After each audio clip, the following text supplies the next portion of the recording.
तो आज हम बात करने वाले हैं एक बहुत ही दिलचस्प कहानी की। एक अत्याधुनिक एआई कंपनी है जो अमेरिकी सरकार के अंदर ही एक बड़े टकराव में फंस गई है। और ये कहानी देखिए सिर्फ टेक्नोलॉजी की नहीं है, ये कहानी है ताकत और कंट्रोल की। तो मामला क्या है? मामला एक ऐसी टेक्नोलॉजी का है जिसे एक ही सरकार कभी तो अपने लिए सबसे बड़ा हथियार मानती है और कभी सबसे बड़ा खतरा। सोचिए, एक ही चीज, दो बिल्कुल अलग नजरिए। और ये कंफ्यूजन देखिए कितना बड़ा है।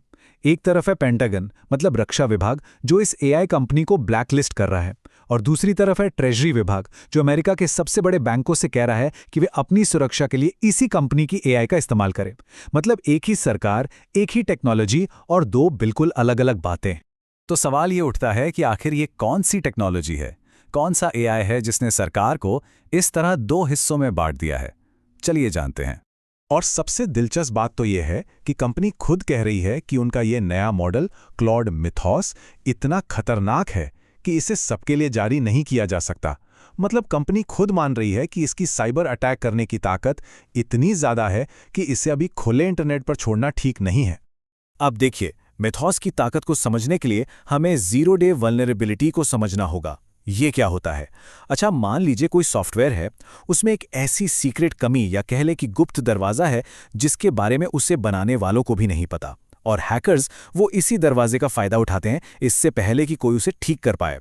यही बात इसे बहुत बहुत ज्यादा खतरनाक बनाती है। और इस एआई की ताकत का अंदाजा इसी बात से लगा लीजिए कि इसने ओपनबीएसडी नाम के एक बहुत ही सिक्योर माने जाने वाले ऑपरेटिंग सिस्टम में एक ऐसी कमी ढूंढ निकाली जो 27 साल से मौजूद थी। 27 साल! और इतने सालों में बड़े बड़े इंसानी एक्सपर्ट्स भी इसे नहीं पकड़ पाए थे। इसकी काबिलियत तो बस चौंकाने वाली है। इसने हर बड़े ऑपरेटिंग सिस्टम और वेब ब्राउज़र में हजारों कमजोरियां ढूंढ निकाली। इतना ही नहीं, इसने कई बग्स को एक साथ जोड़कर लिनक्स जैसे सिस्टम पर पूरा कंट्रोल तक पा लिया। और सबसे हैरत की बात तो यह है कि टेस्टिंग के दौरान इसने अपने ही बनाए हुए सिक्योरिटी घेरे, जिसे सैंडबॉक्स कहते हैं, उसे हैक किया और फिर एक रिसर्चर को ईमेल करके खुद ही इसकी जानकारी दी। और इसी वजह से सिस्को जैसी बड़ी कंपनी के एक्सपर्ट्स कह रहे हैं कि एआई अब एक ऐसी दहलीज पार कर चुका है जिसने हमारी ज़रूरी डिजिटल चीज़ों की सुरक्षा को लेकर खतरे को पूरी तरह से बदल दिया है। और वो कहते हैं कि अब यहां से पीछे जाने का कोई रास्ता नहीं है। तो चलिए अब इस कहानी के अगले हिस्से पर चलते हैं और देखते हैं कि कैसे कंपनी और सरकार के बीच नैतिकता को लेकर शुरू हुआ एक छोटा सा विवाद एक राष्ट्रीय सुरक्षा के बड़े टकराव में बदल गया। ये सब कुछ हुआ फरवरी के महीने में, और सिर्फ कुछ ही दिनों में मामला बहुत बिगड़ गया। 27 फरवरी को राष्ट्रपति ट्रंप ने आदेश दिया कि सभी सरकारी एजेंसियां एंथ्रोपिक की टेक्नोलॉजी का इस्तेमाल तुरंत बंद कर दें। उसी दिन पेंटागन और एंथ्रोपिक के बीच बातचीत भी टूट गई, और फिर रक्षा सचिव ने x.com पर ऐलान कर दिया कि एंथ्रोपिक एक राष्ट्रीय सुरक्षा के लिए खतरा है। ये एक बहुत बड़ा कदम था। ऐसा लेबल आमतौर पर हुआवे जैसी विदेशी कंपनियों के लिए इस्तेमाल होता है, किसी अमेरिकी कंपनी के लिए नहीं।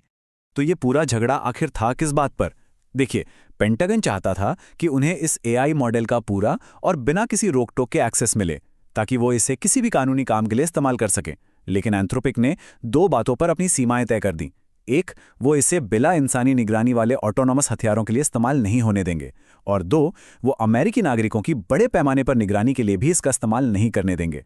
इस पर पेंटागन का रुख बहुत सख्त था। अमेरिकी रक्षा सचिव ने कहा कि अमेरिका के सैनिकों को कभी भी बिग टेक की मनमर्जी का बंधक नहीं बनाया जाएगा। मतलब उन्होंने इसे देश की सैन्य तैयारी और सम्मान का सवाल बना दिया। लेकिन एंथ्रोपिक भी पीछे नहीं हटा। कंपनी ने अपने आधिकारिक बयान में साफ कहा कि युद्ध विभाग की कोई भी धमकी या सजा बड़े पैमाने पर घरेलू निगरानी या पूरी तरह से ऑटोमेटिक हथियारों पर हमारी सोच को नहीं बदलेगी। उन्होंने भी इसे अपने नैतिक सिद्धांतों का मामला बना लिया। अब जब एआई से होने वाली हैकिंग एक नई सच्चाई बन चुकी थी, तो एंथ्रोपिक और उसके पार्टनर्स ने खुद को बचाने के लिए एक बहुत ही अनोखा रक्षा समझौता किया, जिसका नाम है प्रोजेक्ट ग्लासविंग। तो प्रोजेक्ट ग्लासविंग क्या है? इसके तहत बड़ी बड़ी टेक और फाइनेंस कंपनियों को मिथोस एआई का एक्सेस दिया जाता है, लेकिन सिर्फ एक काम के लिए, अपने सिस्टम में कमजोरियों को ढूंढना और उन्हें ठीक करना। मतलब इससे पहले कि कोई बुरा हैकर इसी तरह के एआई का इस्तेमाल करके हमला करे, ये कंपनियां खुद ही अपने बचाव को मजबूत कर लें। और इस गठबंधन में शामिल कंपनियों की लिस्ट देखिए। Amazon web services, Apple, Cisco, Google, JP Morgan chase, Microsoft, Nvidia, मतलब वो सारी बड़ी कंपनियां जो हमारे इंटरनेट और फाइनेंशियल सिस्टम को चलाती हैं, ये सब मिलकर इस सुरक्षा मिशन पर काम कर रहे हैं। और ये सब हमें आज की एक बहुत ही अजीब सिचुएशन पर ले आता है। बाहर से तो लग रहा है कि सरकार और कंपनी में झगड़ा चल रहा है, लेकिन पर्दे के पीछे की कहानी कुछ और ही है। सोचिए, एक तरफ पेंटागन ने बैन लगा रखा है, मुकदमे चल रहे हैं, लेकिन इसके बावजूद एंथ्रोपिक ने कंफर्म किया है कि वो मिंथोस एआई को लेकर ट्रंप प्रशासन से लगातार बातचीत कर रहे हैं। क्यों? क्योंकि दांव पर जो लगा है वो बहुत बड़ा है। कंपनी के को-फाउंडर जैक क्लॉक का कहना है कि हमारा एक छोटा कॉन्ट्रैक्ट को लेकर विवाद है, लेकिन हम नहीं चाहते कि ये इस बात के आड़े आए कि हम राष्ट्रीय सुरक्षा की कितनी परवाह करते हैं। सरकार को इन चीज़ों के बारे में जानना ही होगा। मतलब वो भी मानते हैं कि झगड़े अपनी जगह हैं, पर देश की सुरक्षा के लिए साथ काम करना ज़रूरी है। ये पूरी कहानी एक बहुत बड़ा सवाल खड़ा करती है। एक तरफ चीन जैसे देशों से एआई की रेस चल रही है। ऐसे में क्या अमेरिका इस बात का जोखिम उठा सकता है कि उसकी अपनी सरकार और उसकी सबसे बड़ी टेक कंपनियां एक दूसरे के खिलाफ खड़ी हों? और आखिर में ये पूरा मामला हमें एक सवाल के साथ छोड़ जाता है। एआई के इस युग में असली ताकत आखिर है किसके पास? उस सरकार के पास जिसके पास अधिकार है, या उस कंपनी के पास जिसके पास वो कोड है जो हमारा भविष्य लिख रहा है?